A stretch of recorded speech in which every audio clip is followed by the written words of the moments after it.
Ayan guys, nabangan na po namin to ng inidoro. Ayan o. Yan kasi CR kasi to. May asintada kasi yan. Tapos ito na naman. Lapit ito. Ito naman, wawasakin ko to siya.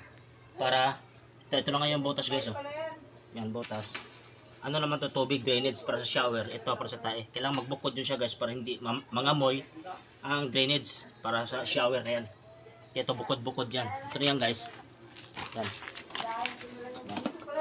Ito na yung bukod. Kailangan dudugtungan ko pa yan kasi wala pang tubo dumating. Ayan guys, yan.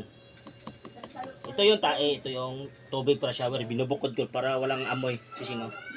Yan. Kasi doon sa labas yung daan yun. Ano kasi. Ito yung ginagawa ko ngayon. Ay, tada ko. Lapit na.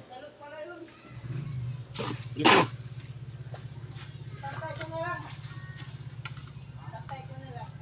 Bisita natin kasi ito guys. Kasi kailangan sirado yan.